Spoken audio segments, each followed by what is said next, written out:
My name is Ilonka Sargent Capron. I will be your instructor this morning for a class on how to use asynchronous tools. Asynchronous tools are instructional tools that can be used anywhere, anytime, across any device. For example, a device in the form of a laptop, a desktop, a tablet, or a smartphone, or an iPhone. The tool that I'm going to be demonstrating how to use would be a YouTube video clip. A YouTube video clip is online, but it is not in real time. After I've shown you how to use the video clip to use it for a presentation in a class, and it can also be used to show how to do something, which would be a demonstration.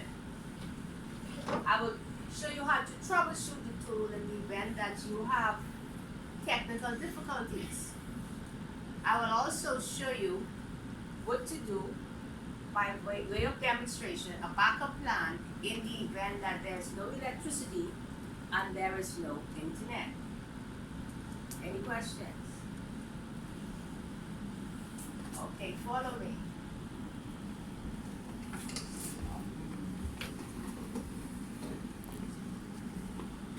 Okay, here you see I have my desktop already set up with my overhead projector, and I'm already on the internet. Now I'm going to simply type in YouTube.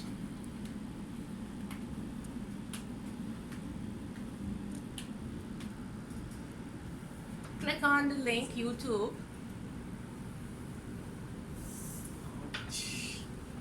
And then I'm going to go for the file that I want. The file that I want, because I will be teaching a lesson to an office procedures class where they'll be using Excel formulas. I'm going to look for a demonstration on how to use the formulas.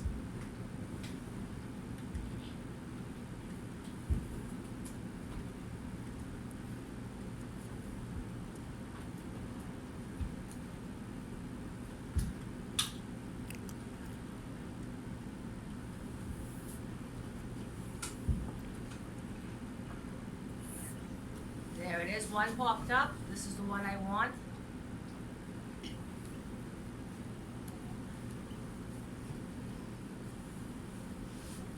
Scroll down, there's the file.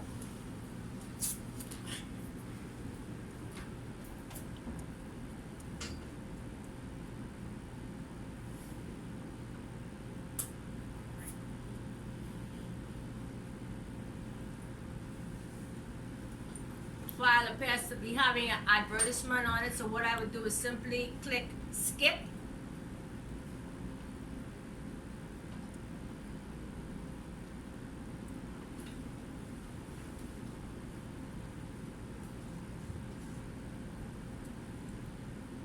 Internet is a bit sluggish, so you would need to have good internet.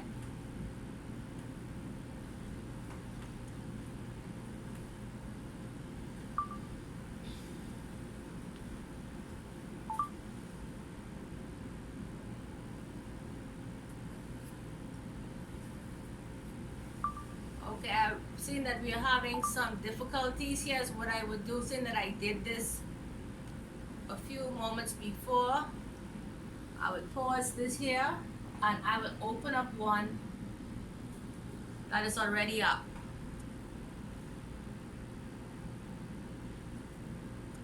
Right here, this one. Here.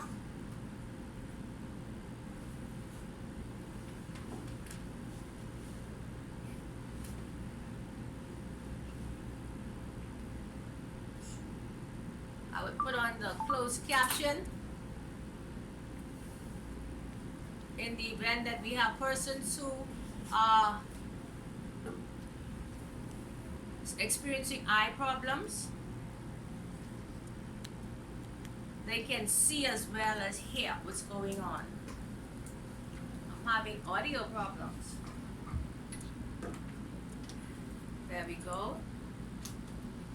Multiply symbol. I unmuted, that's troubleshooting the tool right there. Into the shift key to get those characters.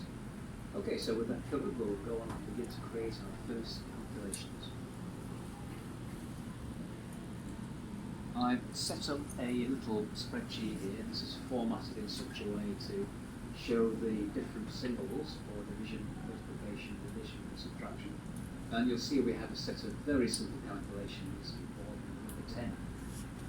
So, let's get started here. I already have F1 highlighted, which is where I want the result to appear. Now, if I press the equals key, you'll see that it adds a I want to widen the screen. And across.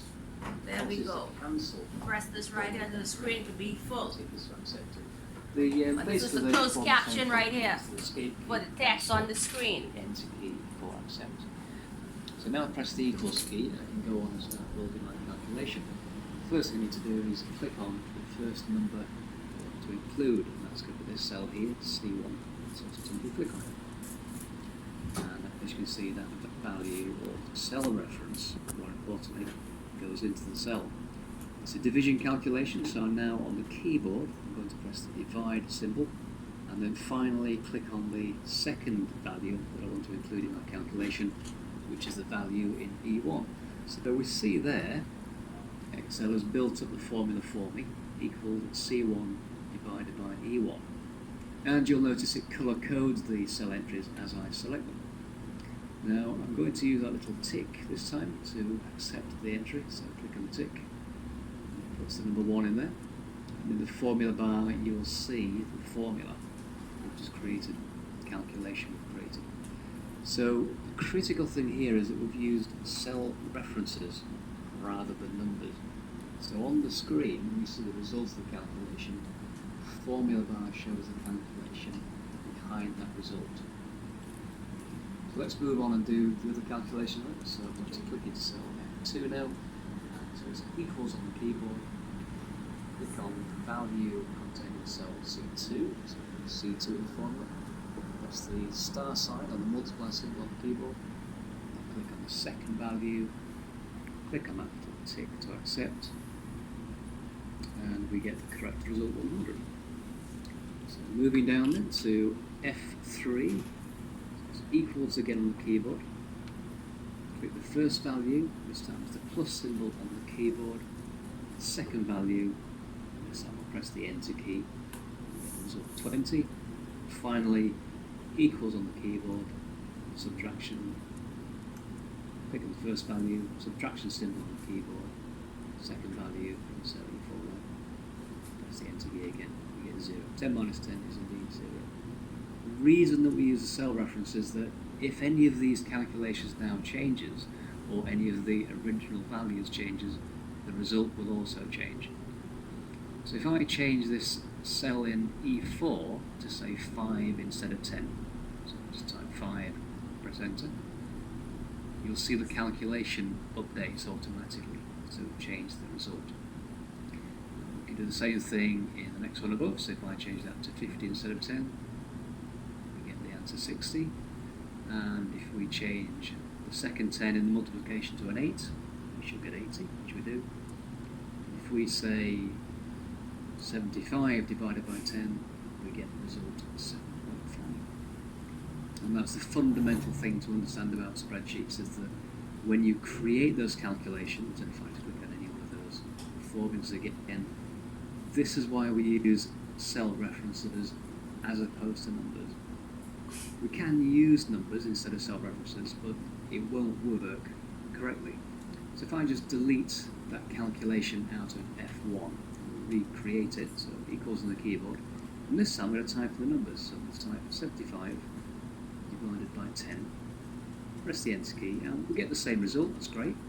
But how about if we now change this value in C1, so somebody comes along and changes that to 50, well, clearly that's a problem. So 50 divided by 10 isn't 7.5.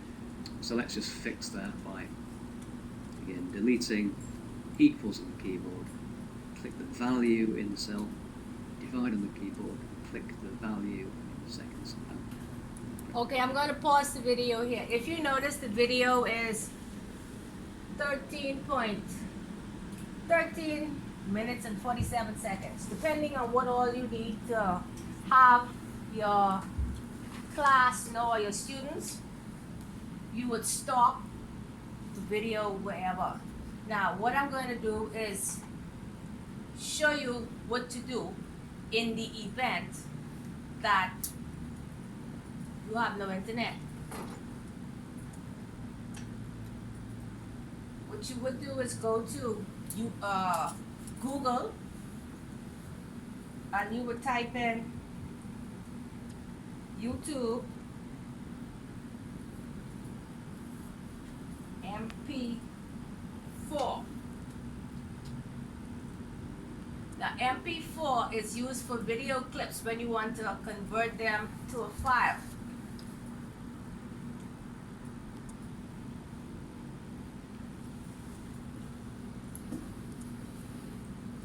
Oh, my internet is sluggish. There's no internet. Let's see what we do here. Go back again. It's reading not connected. But luckily, I had one here already where the converter came up, which is this. I copied the YouTube URL address, which is this here, and I placed it into the converter and press start. So it goes from YouTube and it converts into an MP3, MP4, but I want here MP4. And here is the file. The same one here with the Excel 2010 tutorial for beginners. And then I click download. Here is the file, which is already downloaded. And I would place that on my flash drive. Here the file is on my flash drive, which is my removable flash drive. I placed that into CPU. And here's the file here, and I opened it. Click it open. Hello. And here it is. In the event that there's no internet, this is what I would do. This is my backup plan. I just want to show you a few of the important It's the same video. keyboard. Now those keys are the equal and plus key, the subtraction key, the multiply key. I would show you what I would do in the event that I don't have any internet connection. I would use my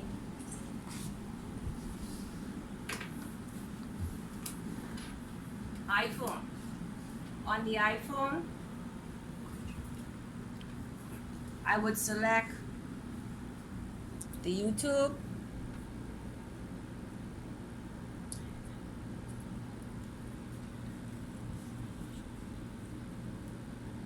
I hope the internet is up.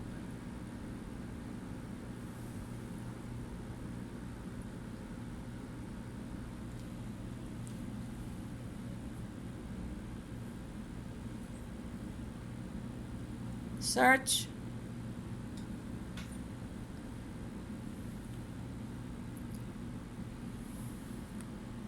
This is the one I want to use right there.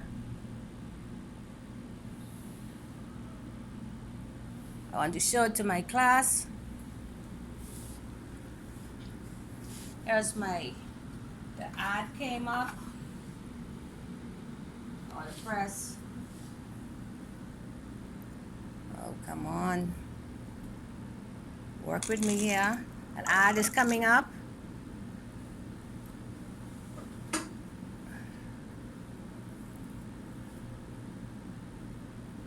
We're really having internet problems. Well,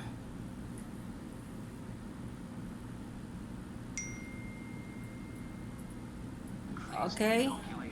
That's the file. I'll enlarge it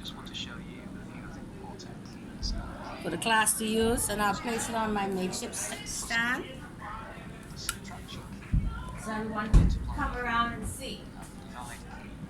See that?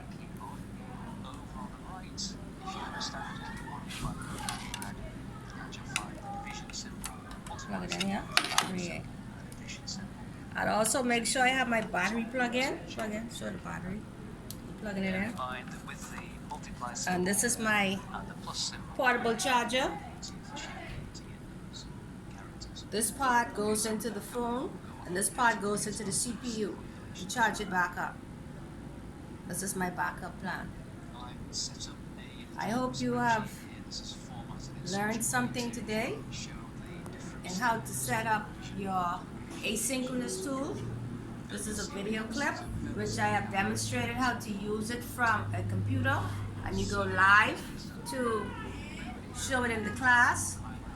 I have also demonstrated the backup plan from the flash drive, and I've also demonstrated to you how to use it when there's no electricity, when there is no internet. I have my iPhone which I use for my class. It's a bit small, so I have a makeshift stand, and everybody will pull a chair around and see what's going on, but they still get the basic idea. Thank you for being here today, and I look forward to seeing you again with more YouTube videos.